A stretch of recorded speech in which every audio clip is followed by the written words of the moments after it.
తెల్లారుతుంది పొద్దుకుతుంది. కాంగ్రెస్ పాలనశాల ఏడాదైతుంది. కానీ హామీల ముచ్చట మాత్రం ఏడేసిన చెద్దర ఆడేసినట్టే ఉన్నది. అయితే ఈ హామీల ఆలస్యం ఇదంతా సీఎం రేవంత్ సార్ సొంత ఆలోచన కాదట. ఓ సీనియర్ లీడర్ ను చూసి కాపీ కొడుతున్న కథ అన్న వార్తలు గట్టిగానే ఈనొస్తున్నాయి.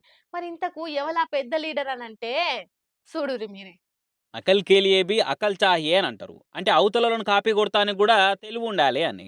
ఆ ముచ్చటను పట్టించుకోకుండా 40 ఇయర్స్ ఇండస్ట్రీ అని చెప్పుకునే చంద్రాలు తువ్వలను నడుద్దామని చూసి నెత్తిల అచ్చింతలు వేయించుకుంటుండ్రు రేవంత్ రెడ్డి అని కూడా చెప్పుకొస్తున్నారు పొలిటికల్ అనలిస్టులు. వేరే వేరే ఏమో చిన్న ముచ్చట్లంటే ఏమో గానీ మరి హామీల అమల్లో కూడా చంద్రబాబునే ఫాలో అవుతుంటా రేవంత్ తప్పుల పడుతుండా ఏంది అని అనుమానాలు పొలిటికల్ సర్కిల్ పొట్టిన వస్తున్నాయట ఈ నడుమ. ఎందుకంటే చంద్రబాబు కూడా ప్రతిపక్షంలో ఉన్నప్పుడు పవర్లకు రానికి మస్తు హామీలు ఆర్భాటంగా ఇచ్చినా గానీ అటంక పరిస్థితి బాలే, పైసలకు తక్లీఫ్ ఉంది అనుకుంటా పక్కకు పెడతాడన్న పేరు పోయిండు. అందుకే ఎప్పుడు కూడా వరుసగా రెండోసారి గెలిచిన దాఖలాలు లేవు బాబుకు. తెలంగాణ సీఎం రేవంత్ రెడ్డి కూడా ఎంతసేపు 10 ఏళ్లు పవర్లున్న కార్ పార్టీ ఖజానాలు ఏం మిగిల్సలే, అప్పు తప్ప ఏం లేదాడా అని ఆ పార్టీని కామెంట్ చేసుడు తప్ప మనం ఇచ్చిన 6 గ్యారెంటీలు హామీలను నమ్మి కదా జనాలు ఓట్లేసి పవర్ అప్ప చెప్పింది. సరే కుర్చీలో కూర్చున్న కొత్తలు అసొంటి చెప్పి నడిపియొచ్చు గానీ మరి ఏడాది అవుతున్నా గానీ ఇంకా అవే పాటలు పాడితే పబ్లిక్ ఊకుట్రా అనేది ఆలోచన చేస్తారేడా ఎట్లా అనుకుంటే రాజకీయాలను పార్టీల తీరును పట్టి గమనిస్తున్న వాళ్ళు గట్టిగానే మాట్లాడుతున్నారు. ఇక్కడ రేవంత్ రెడ్డి యాదుకుంచుకోవాల్సిన ఇంకో ముచ్చట ఏందంటే ఇన్ని మాటలు మార్చినా మత్పరిచినా సైకిల్ పార్టీకి పెబ్బ చంద్రబాబు ఆయన పార్టీ కాబట్టి